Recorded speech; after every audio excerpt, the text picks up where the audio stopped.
Bonjour à tous, bienvenue pour ce bulletin numéro 197 de la Web TV de Veille Stratégique. Nous sommes aujourd'hui le lundi 4 mai et nous démarrons cet enregistrement à 8h05. Comme d'habitude, on démarre par un petit message de soutien à nos amis de SOS Donbass, Anna Novikova et Vincent Perfetti, plus les deux autres anonymes qui sont aussi sous les verrous depuis le 17 novembre dernier. Ça fait quand même une très longue période. Un message de soutien à notre camarade et ami Xavier Moreau, qui est donc en pleine campagne électorale pour les élections des délégués de l'étranger pour la Biélorussie et la Russie, et qui est de nouveau victime de censure, puisque même dans le cadre de cette campagne électorale, YouTube a supprimé, sur injonction bien évidemment du gouvernement français, sa chaîne pour faire sa propagande électorale, donc c'est une atteinte à ses droits et ses libertés les plus fondamentales une nouvelle fois. Un message de soutien au colonel Jacquebeau, à Nathalie Yamb et à tous ceux qui sont sous sanctions iniques de l'Union européenne pour avoir simplement utilisé leur liberté de parole. Comme d'habitude également, en union de prière avec tous nos frères et sœurs chrétiens à travers le monde qui souffrent notamment du conflit au Proche-Orient. Une pensée particulière pour cette religieuse qui a été agressée dans les rues du Vieux Jérusalem la semaine dernière. On voit de plus en plus des actes anti-chrétiens, anti-catholiques dans la ville sainte, de la part, attention, les droits attardés, non, c'est pas un Palestinien musulman du Hamas ou du djihad islamique qui a attaqué par derrière en la jetant au sol, puis ensuite en lui assénant des coups de pied cette religieuse. C'est un extrémiste juif ultra-sioniste qui a fait le coup, et toutes ces agressions qui ont lieu dans Jérusalem ces dernières années sont le fait de juifs. C'est pas les Palestiniens. On a même vu là des images sortir où on voit des Palestiniens en armes, probablement d'ailleurs du Hamas, qui protègent une église. Voilà où nous en sommes arrivés par rapport à la dégradation de la situation là-bas. Alors aujourd'hui, on va pas rentrer dans les détails de ce qui se passe au niveau du Proche-Orient, puisqu'il n'y a pas de progrès majeur. On est toujours dans cette comédie de négociations, de menaces de reprise du conflit qui n'aboutissent qu'à faire de la communication. Alors là, le dernier coup de Donald Trump, c'est de dire que l'US Navy va escorter les bâtiments qui étaient bloqués avec leurs marins au niveau du détroit d'Ormuz pour leur permettre de quitter le secteur. Alors les Iraniens ont dit attention, ça c'est une violation du cessez-le-feu. On va voir si ça va dégénérer ou pas. Se poursuit parallèlement à ça, bien évidemment, les violations du cessez-le-feu au sud Liban de la part de l'armée israélienne, ainsi que les destructions habituelles. On a vu des bâtiments, y compris des bâtiments religieux catholiques ou chrétiens, être dynamités ou détruits par les bombardements. Donc il n'y a pas d'évolution. La seule chose que je vais évoquer avant de parler de l'Ukraine, c'est le niveau d'alerte économique qui est levé par plusieurs experts, et notamment au cours du week-end, on a eu un fil sur X de la part de Jacques Sapir, qui est absolument vraiment parfait en termes de synthèse de là où nous en sommes aujourd'hui par rapport à ce qui se passe au Proche-Orient et dans le Golfe Persique. Donc comme Jacques Sapir l'avait déjà dit, même si on restait dans cet entre-deux qui peut-être demain déboucherait sur une paix, il faudrait au minimum donc 2 ans et demi, selon ses estimations, pour retrouver seulement 80% de la production d'avant-guerre. Voilà, et donc il manquerait encore 20% de la production telle qu'elle était au 27 février dernier, ce qui représente 2,6 20% de la production, hein, et donc tout ça, c'est des chiffres qui viennent soit du FMI, soit de la Banque mondiale, etc. Donc ça, c'est des chiffres pour la production donc de pétrole, de gaz, d'engrais et d'hélium, hein, qui sont toutes impactées, d'aluminium également, puisque j'avais expliqué que la région était leader sur l'aluminium, hein, donc 13% pour le pétrole, 40% pour le pétrole de qualité chimique, 20% pour le gaz, 40% pour les engrais, 35% pour l'hélium et 24% pour l'aluminium. Donc autant dire que c'est véritablement catastrophique, hein. Le FMI a publié plusieurs hypothèses pour permettre aux gens de réfléchir un petit peu, puis d'éviter d'écouter encore une fois les messages lénifiants d'Emmanuel Macron et de sa clique qui vous disent tout va très bien madame la marquise, comme il l'avait fait dans la première partie du Covid, avant de nous jouer le jeu de la peur pour nous contraindre à se faire injecter, hein. Faut pas oublier ce narratif. Donc dans les scénarios qui sont proposés à l'étude pour dire voilà, il y a deux scénarios qui attirent l'attention de Jacques Sapir, un scénario où on a une certaine baisse de la croissance mondiale, hein. C'est un scénario qui en termes économiques et en anglais est qualifié de adverse, hein, donc avec une croissance mondiale de moins 0,85%, et un scénario qui est qualifié de sévère, hein, et où là on est sur moins 1,3% de la croissance mondiale. Voilà les estimations. Et donc, comme je le disais en reprenant ce que disait déjà Jacques Sapir il y a quelques semaines, on est face à une crise qui va être longue, structurelle, avec des pénuries durables de carburant, d'engrais et de produits chimiques. Et ça va avoir un impact, on l'avait dit l'autre jour, sur l'agriculture, notamment dans l'océan Indien et aux États-Unis. Voilà. Hein, alors là, il faudra voir comment les Américains, enfin comment Donald Trump vendra aux Américains que tout va bien aussi chez eux. Hein, alors l'Europe est la région la plus vulnérable dans tout ça, hein, avec certains pays très pauvres d'Asie ou d'Afrique orientale. L'Asie, elle, risque d'absorber rapidement le surplus de la production russe si l'Europe n'ouvre pas de négociations avec Moscou, hein, donc autant dire, comme on l'a expliqué, y compris avec un petit sourire narquois, à part se tourner vers la Russie et puis l'implorer de rouvrir et de nous de baisser, enfin nous de mettre enfin bas le régime des sanctions pour pouvoir racheter du pétrole à la Russie, on s'en sortira pas. Faudra passer, à moins qu'on veuille que ce soit les émeutes, la révolution ou la révolte ou les gilets jaunes ou que sais-je, il faudra à un moment ou à un autre, aller à Canossa devant Vladimir Poutine. On ne pourra pas faire autrement. Hein, voilà. Et alors, en ce qui concerne spécifiquement la France, hein, Jacques Sapir nous explique que les effets vont se faire ressentir entre la fin du mois d'août et la mi-octobre. Donc c'est pour ça que aujourd'hui, on peut vous tenir un discours tout va très bien, Madame la Marquise, parce que les effets immédiats ne sont pas ressentis dans l'économie aujourd'hui. Mais on va se les prendre quand même en pleine figure. Voilà, ça va provoquer donc une inflation importante, hein, entre 5 et 6%. Jacques Sapir précise que ça, c'est son estimation à lui. Il y a Marc Toiti, par exemple, qui lui parle de 4%. Enfin voilà, on est quand même sur des chiffres qui sont importants vu les problèmes qu'on a déjà au niveau économique en France. Donc ça va provoquer une contraction de la consommation, c'est une évidence. Et en ce qui concerne l'économie française, eh bien, on était parti, alors déjà, on est à l'arrêt au premier trimestre de 2026, et au lieu d'être avec une croissance qui avait été initialement prévue entre 0,6 et 0,8%, on va reculer, et probablement jusqu'à 1,3%. Voilà. Donc tout ça, c'est absolument catastrophique pour le deuxième semestre de cette année. Alors bien évidemment, on va pas nous en avertir, on va essayer de cacher tout ça, de mettre tout ça sous le tapis, puisque nous l'avons constaté encore hier, nous rentrons dans la campagne électorale des présidentielles. Alors peut-être qu'à un moment donné, il y a certains candidats qui vont s'emparer de tout ça pour jouer au jeu de la peur aussi, hein, faudra prendre ça en compte. D'autres qui mettront tous ces éléments chiffrés en avant pour dire bon bah les gars, voilà, on est dans une situation catastrophe et va peut-être falloir faire autre chose. À commencer, comme je le disais, par se retourner en faisant amende honorable vers la Russie et pour trouver un terrain d'entente pour reprendre tout le business énergétique qu'on avait avec elle. Parce que sinon, il n'y aura pas de voie de sortie et on va aller donc dans cette catastrophe dont je viens de vous dépeindre les grandes lignes en m'appuyant sur le fil de Jacques Sapir, qu'on vous mettra bien évidemment en description dans la vidéo pour que vous puissiez le lire intégralement avec tous les chiffres complémentaires qui donnent. Là, j'ai fait une petite synthèse hier pour que vous ayez au moins l'essentiel, parce que si vous n'êtes pas abonné à son compte X, ce qui est une grave erreur de votre part, il faut avoir ces informations et il faut les diffuser autour de vous.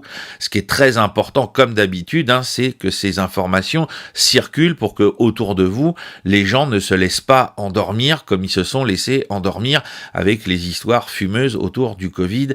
Il y a maintenant, c'était déjà 2020, donc 6 ans. Voilà, faut surtout pas se laisser attraper dans cette affaire.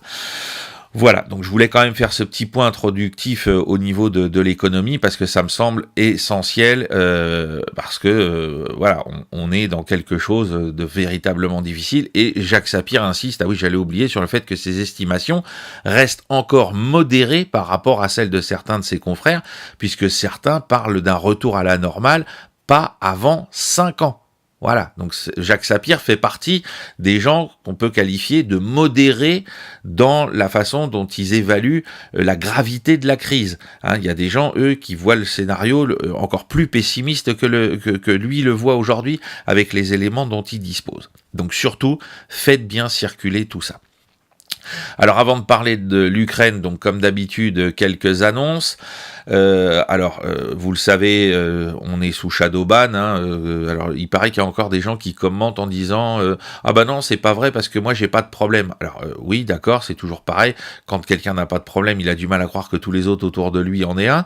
Mais on a 10, 20 fois plus de commentaires qui viennent de partout, de X, sur notre Facebook, sur notre blog, etc., de gens qui nous confirment que malheureusement nous sommes bien invisibilisés, qu'ils ne reçoivent plus les notifications, malgré le fait qu'ils soient abonnés, qu'ils ne voient plus la vidéo recommandée comme c'était le cas précédemment quand ils ouvrent leur page YouTube. Donc voilà, et ces commentaires sont, je vous le dis, 20, 30, 50 fois plus nombreux que ceux qui nous disent ah bah non, écoutez, nous on comprend pas, vous nous racontez des cracks, on arrive toujours à vous voir. Voilà, c'est le rapport de proportion, c'est ça. Donc oui, heureusement qu'il y a encore des gens qui reçoivent les notifications, qui reçoivent encore des recommandations pour voir les vidéos, mais globalement, il n'y a qu'à regarder le nombre de vues sur chaque vidéo. Le nombre de vues a été aplati entre le mois de mars et le mois d'avril.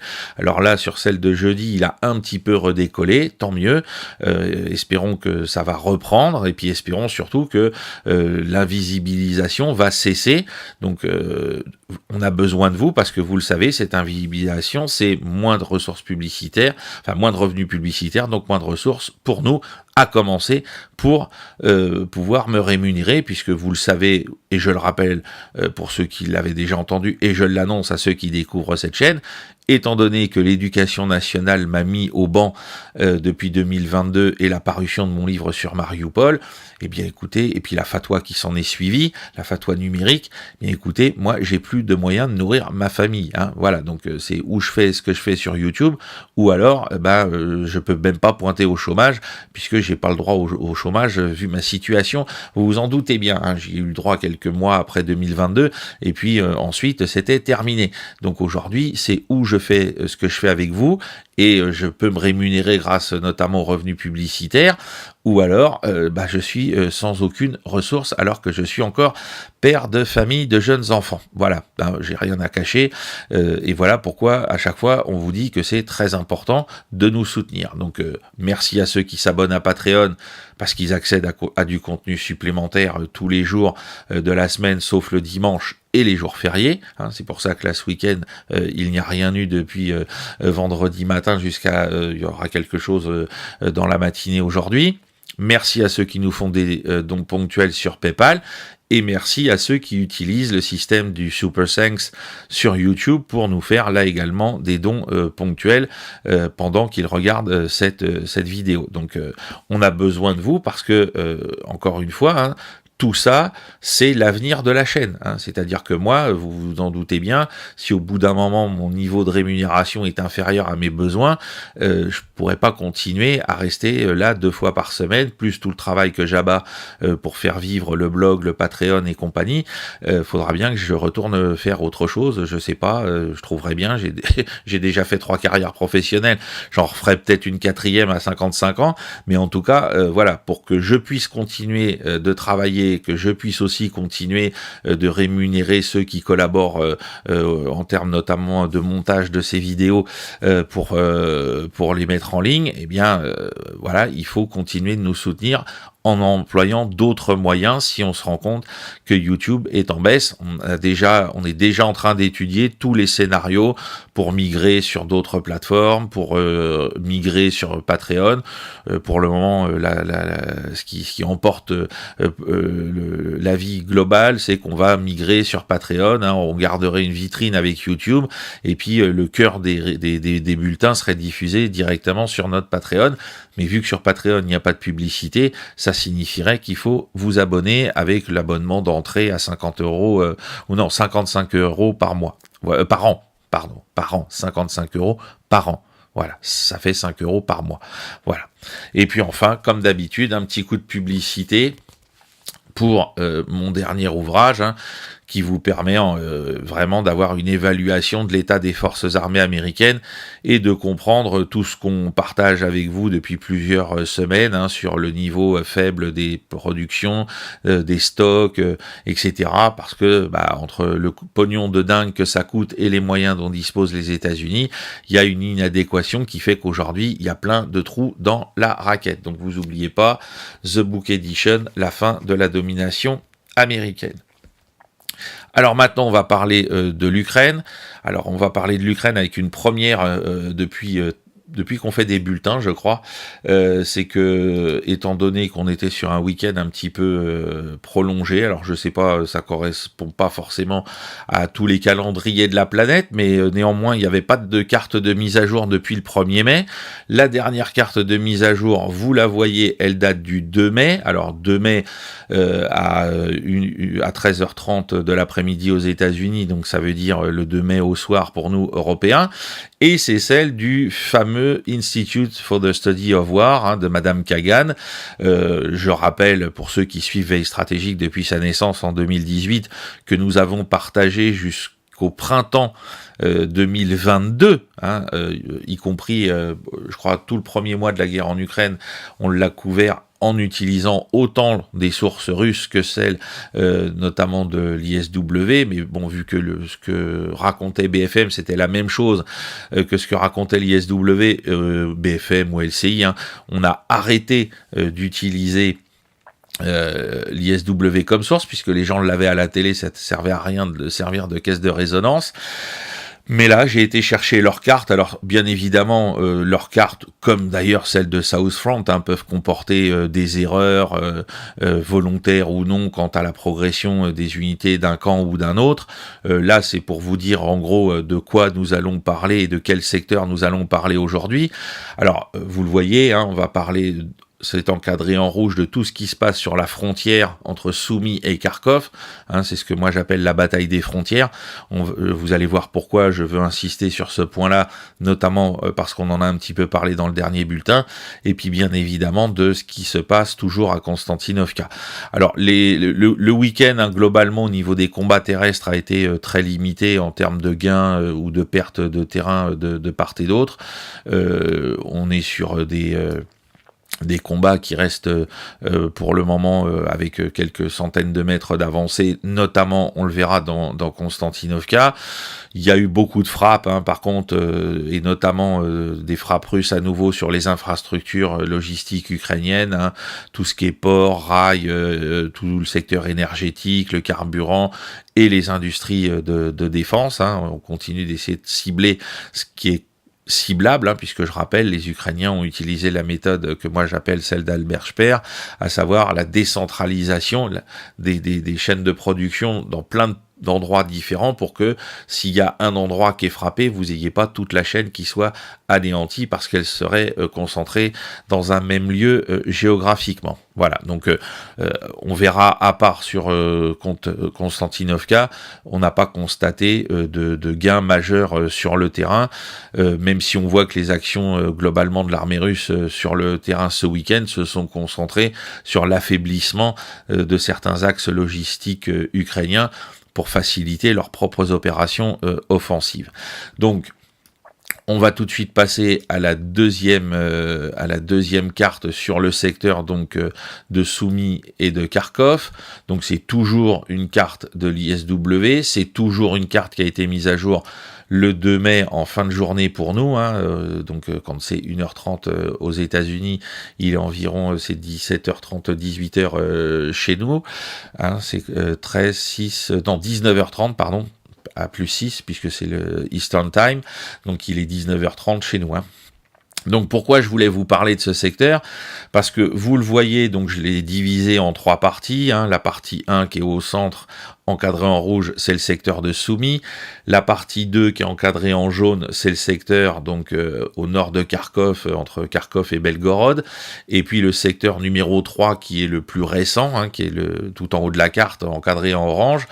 C'est ce que donc moi j'appelle la bataille des frontières, c'est-à-dire qu'on voit depuis plusieurs semaines l'armée russe mener des opérations, alors qui sont des opérations terrestres de moyenne importance ou parfois même des simples raids, hein, depuis leur position sur la frontière en Russie, et qui visent tout simplement à pénétrer de plus en plus loin et sur le pourtour de la frontière de manière comme une espèce de tache d'huile, hein. Donc on commence par quelques incursions, on teste le dispositif défensif ukrainien, et puis avant de s'étendre dans la profondeur, on s'étend d'abord latéralement, on étend son contrôle le long de la frontière, et puis ensuite on avance de plus en plus à l'intérieur du territoire ukrainien. Alors bien évidemment, la première tentative d'importance à laquelle on a pu assister de cette nature, c'est le secteur de Kharkov, au nord de Kharkov, hein, puisque ça remonte à à mai 2024, faut que je sois précis, à mai 2024, hein, cette incursion. Alors certains à l'époque s'alarmaient en disant les Russes veulent prendre Kharkov. Non, déjà pas en 2022 en tout cas. Peut-être voulaient-ils l'encercler, mais certainement pas la conquérir, à moins que la population à l'époque se soit soulevée en leur faveur, ce qui n'a pas été le cas de manière unanime.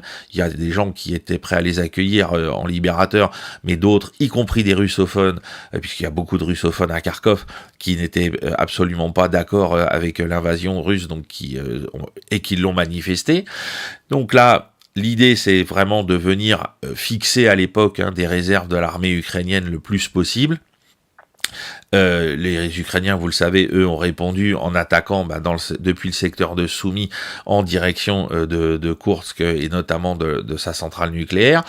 Mais donc là, aujourd'hui, les Russes, dans le secteur qui d'abord était limité au secteur de Vovchansk et de Lipsy, hein, vous le voyez sur la carte, eh bien, ils ont étendu et on voit que maintenant, de part et d'autre, hein, c'est la partie qui est en rose et en léger jaune dans le rectangle jaune, on voit, vous voyez, il y a 5 points dans le rectangle qui montrent les endroits où les Russes ont également commencé à prendre des petits bouts du territoire ukrainien sur des positions stratégiques, avec des routes, des ponts à contrôler ou ce genre de choses. Et donc c'est leur tactique maintenant également au niveau de Soumy, hein, c'est-à-dire que depuis la défaite cuisante des Ukrainiens dans le saillant de Souja, vous le savez, les Russes les ont ramenés à la frontière, puis ensuite ils ont dépassé la frontière, et aujourd'hui ils continuent d'étendre soit depuis les axes venant de Souja directement et les positions conquises, donc c'était en avril 2025, il continue de progresser. Et puis vous le voyez, il y a aussi là encore donc 6 petits cercles qui sont indiqués, qui montrent les autres zones qui ne sont pas issues de cette contre-attaque, de cette contre-offensive du saillant de Souja, où les Russes ont continué d'étendre peu à peu. Alors ça correspond tout à fait à l'idée sous-jacente de l'ordre de Vladimir Poutine à l'époque de créer cette fameuse zone tampon, et donc d'aller... Alors bien évidemment, les moyens qui sont engagés, je l'ai expliqué, il y a déjà 3 bulletins, quand on est revenu sur le dossier ukrainien et qu'on a refait un peu un point sur là où on en était sur les grands axes d'efforts, l'ensemble de ces efforts, c'est des efforts de qualité secondaire ou de soutien, c'est comme vous voulez, des autres opérations qui ont lieu ailleurs en Ukraine. Hein. C'est vraiment parce que ça permet de fixer des dizaines de milliers d'hommes de l'armée ukrainienne dans ces zones, en faisant planer une menace sur 2 villes qui sont pas négligeables, hein, Kharkov et Soumy, même si donc les moyens qu'engagent les Russes ne leur permettraient pas d'un seul coup de rentrer dans Kharkov, où il y a, je crois, encore aujourd'hui plus d'1 million d'habitants, parce que je sais pas combien d'habitants de Kharkov ont quitté la ville depuis 2022. Mais voilà, donc les Ukrainiens n'ont pas le choix que de s'opposer et donc de détourner des moyens qui pourraient pourtant leur servir, on le sait, ailleurs, dans le Donbass ou aujourd'hui dans l'oblast de Zaporizhzhia. Voilà, donc et les Russes, dans le secteur numéro 3 qui est encadré en orange, ont ouvert un autre petit front. Alors vous le voyez, là c'est vraiment très limité en termes de gains géographiques, mais ça oblige quand même les Ukrainiens à mobiliser des unités, et on remarque depuis plusieurs semaines, c'est pour ça vraiment que je voulais faire un focus dessus, que ces activités redoublent d'importance et redoublent de petites opérations depuis plusieurs semaines. C'est ça qui, m'intéresse. Hein, c'est pourquoi, alors que depuis plusieurs mois, tout au long notamment du 2e semestre de l'année dernière, ces opérations, à part la conquête définitive de Vovchansk, pourquoi, puisque là il a fallu finir la conquête de Vovchansk au 2e trimestre l'année dernière, pourquoi globalement on était sur quelque chose de très figé, et que là, d'un seul coup, depuis environ un bon mois, on constate une augmentation de ces petites attaques, de ces petites incursions, et que les taches d'huile deviennent de plus en plus importantes. Alors bien évidemment, quand vous dézoomez beaucoup, ça fait pas beaucoup de terrain conquis, mais c'est pas l'objectif de conquérir pour le moment du terrain. Le but, c'est de s'emparer de points clés tout le long de la frontière pour que si demain vous voulez mener une opération plus importante, vous ayez de toute façon beaucoup plus de facilité parce que vous aurez détruit les premiers réseaux défensifs, vous aurez pris possession de toutes les positions stratégiques ou de tous les points stratégiques importants, notamment en ce qui concerne les ponts pour franchir les coupures humides. Et puis l'autre intérêt, donc, c'est de fixer de plus en plus de défenseurs ukrainiens dans des endroits de plus en plus différents, parce que ça veut dire que vous devez à chaque fois du côté ukrainien, utiliser vos moyens qui sont déjà en hypertension, hein, on l'a dit, pas de réserve stratégique majeure à disposition, pas non plus d'outils de commandement adaptés forcément pour contrer ce genre de choses dans ces secteurs-là, puisqu'on concentre l'essentiel des moyens dans les secteurs comme le Donbass aujourd'hui, et donc on est dans des situations qui continuent de fragiliser dans l'immédiat et à terme, l'ensemble de l'armée ukrainienne dans cette zone. Donc c'est effectivement à bas bruit. Les petites avancées sur la carte, hein, vous voyez tous ces petits cercles, ça représente quelques kilomètres carrés à chaque fois, mais c'est un mouvement qui est incessant. Et qui, pour le moment, je vous dis, est rentré dans une dynamique qui ne semble pas vouloir s'arrêter. Et ça signifie que les Russes peuvent encore rouvrir des petits fronts comme ça à d'autres endroits. Alors je pense qu'ils vont pas non plus s'éparpiller, parce que eux aussi ont besoin de maintenir une certaine concentration. Parce que même s'ils ont plus d'hommes, plus de moyens, c'est pas non plus infini. Hein. Je rappelle, l'armée russe d'aujourd'hui, c'est pas l'armée rouge de 1944 en termes de millions d'hommes mobilisés. Donc aujourd'hui, ils peuvent se le permettre, mais en restant quand même régionalement concentrés. Donc on va voir comment demain, parce que là, en gros, l'objectif suivant, c'est comment ces 3 points vont se relier les uns aux autres dans les semaines qui viennent. Voilà, c'est ça vers quoi on risque de tendre, hein, c'est-à-dire que toutes ces 3 zones ne finiront peut-être dans 1 mois et demi, dans 2 mois, à ne former plus qu'une seule et même zone. Et donc on arrivera finalement à la réalisation, dans un premier temps, à un front uni, pour ensuite mettre en place dans la profondeur, puisque Vladimir Poutine parlait de plusieurs dizaines de kilomètres de profondeur, de cette fameuse zone tampon. Voilà comment s'articulent les possibilités russes à partir de ces avancées qui sont réalisées ces derniers jours. Voilà. Donc c'est pour ça qu'il me paraissait intéressant de vous en parler, parce qu'alors, autant il y a encore de temps en temps des blogueurs qui vous parlent de ce qui se passe à Konstantinovka, des blogueurs qui vous parlent de ce qui se passe à Liman, à Kupiansk, bien évidemment, ou à Gouliapolye, mais alors de ce qui se passe le long de la frontière, et pas simplement d'un point de vue tactique, parce que s'il y en a qui vous disent, ah ben voilà, les Russes sont entrés à tel endroit, etc., c'est du bon travail. Mais ce qui est important, c'est d'essayer de comprendre le plan, la cohérence et son objectif et son effet final recherché. Et pour moi, aujourd'hui, l'accélération de tout ça, c'est dans un premier temps fixer de plus en plus de soldats ukrainiens dans cette zone pour les divertir des zones qui seront frappées par l'offensive de printemps de l'armée russe ou d'été, et puis en même temps de se donner la possibilité d'un coup d'accélérateur pour former un seul front continu, là encore dans les semaines qui viennent. Alors maintenant, pour terminer ce point sur l'Ukraine, on va passer donc à Konstantinovka, puisque comme prévu, donc la bataille dynamique se poursuit, et donc là je vous ai fait une carte de ce qui se passe donc dans la partie sud-ouest de la ville, hein, là où les Russes sont à l'offensive maintenant depuis plusieurs semaines. Donc vous le voyez, il y a encore eu du terrain qui a été gagné, c'est tout le terrain qui est entre guillemets recouvert par les flèches rouges, et puis vous voyez que simultanément les Ukrainiens continuent de mener des contre-attaques, hein. Les Russes ont pris pied en formant une espèce de saillant de plus en plus loin à l'intérieur de Konstantinovka, et les Ukrainiens ont lancé, comme c'était déjà le cas jeudi dernier, des contre-attaques locales pour essayer de réduire cette zone. Alors vous voyez qu'il y a des tensions, hein, puisque la tête du saillant a été presque totalement isolée, hein. Les Russes n'ont plus qu'un petit corridor pour passer de l'ensemble du front à cette avancée maximum dans plusieurs pâtés de maison. Donc on va voir au cours de la journée si les Ukrainiens réussissent à isoler ces positions, ou si la progression de l'armée russe permet de reconquérir le terrain perdu et de former un front plus large sur un front plus continu et plus large pour éviter cette situation difficile sur le plan tactique.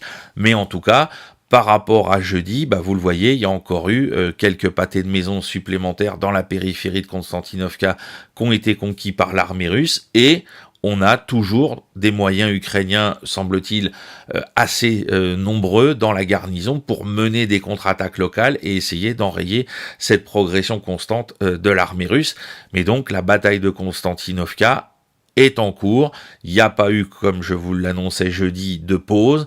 On n'est pas là sur des avancées qui vont ensuite disparaître de l'actualité pendant plusieurs semaines. Je pense qu'on est vraiment sur une bataille qui va donc durer probablement plusieurs semaines au minimum, par rapport à l'état de ses défenses, par rapport à la garnison qui semble avoir les moyens de mener des contre-attaques locales encore aujourd'hui, et donc ça va nous faire une espèce de Pokrovsk bis, hein, c'est-à-dire que ça peut durer, moi je vous l'ai dit l'autre jour, ça peut durer peut-être, pourquoi pas, même jusqu'au mois de septembre, hein, parce que s'il n'y a pas à un moment donné un autre endroit du front qui contraint les Ukrainiens à déplacer encore, à déshabiller Pierre pour habiller Paul, cette bataille urbaine, puisque les Russes ne veulent pas perdre de soldats, ils veulent économiser leur sang, eh bien, elle peut durer plusieurs semaines, sinon plusieurs mois à ce rythme-là, comme ça a été le cas pour Pokrovsk et Mirnograd l'année dernière. Hein. Faut pas du tout s'attendre à une espèce de guerre éclair d'un seul coup. La seule chose qui peut faire tomber rapidement Konstantinovka, c'est une hypertension du reste du front et des moyens de l'armée ukrainienne. Alors bien sûr, ce qu'on vient de dire sur la partie frontalière de Soumy à Kharkov fait partie de ces moyens de tendre l'effectif de l'armée ukrainienne. Est-ce que ce sera suffisant pour détourner des défenseurs de Konstantinovka? Est-ce que Konstantinovka subira pas le même sort qu'Avdiivka, c'est-à-dire que au tout dernier moment, on donnera l'ordre d'évacuation pour aller mieux défendre Slaviansk et Kramatorsk? C'est aussi une possibilité, puisque, je le rappelle, la bataille d'Avdiivka, finalement, ne s'est pas transformée en bataille de Bakhmout, même si elle a été longue, elle a été moins longue que Bakhmout, parce que au bout d'un moment, voyant qu'on courait à l'échec et à la destruction de très importants moyens humains et matériels déjà à l'époque, finalement, l'ordre était venu de replier une partie de la garnison qui pouvait encore être repliée, même s'il y en a une partie qui, malheureusement pour l'armée ukrainienne, n'a pas pu évacuer et qui est tombée au combat ou qui a été capturée par les Russes à l'issue de ces combats. Voilà donc, chers amis, ce qu'on pouvait dire ce matin, à la fois donc cette petite introduction sur nos problèmes économiques mondiaux à venir, parce que vraiment faut sortir de cette parce que là, quand j'ai vu les discours lénifiants la semaine dernière, que ce soit de Macron, des ministres, etc., de la pseudo dispute entre les patrons de Total Energy, le gouvernement, etc., les uns diraient la vérité, les autres mentiraient. Alors entre les patrons de Total Energy et de mon gouvernement, je pense que j'ai plus confiance dans les gens de Total Energy qui sont eux à la gestion des stocks de pétrole ou de gaz que les gens du gouvernement qui nous depuis des temps immémoriaux, et en particulier ceux des gouvernements Macron depuis 2017. Voilà. Donc voilà, je voulais que vous ayez tous les éléments en main, et puis ensuite, en ce qui concerne l'Ukraine, que vous compreniez ce qui se passe dans cette zone frontalière, en plus de ce qui se passe donc dans Konstantinovka, où la grande bataille urbaine dont on a parlé déjà la semaine dernière se poursuit. Je vous souhaite une très bonne semaine. Pour le moment, pas de rendez-vous chez les confrères. On se retrouve bien évidemment jeudi. Et puis, restez à l'écoute de l'information en prenant le plus grand recul possible pour ne pas tomber dans l'intoxication informationnelle. Bonne semaine à vous. Au revoir.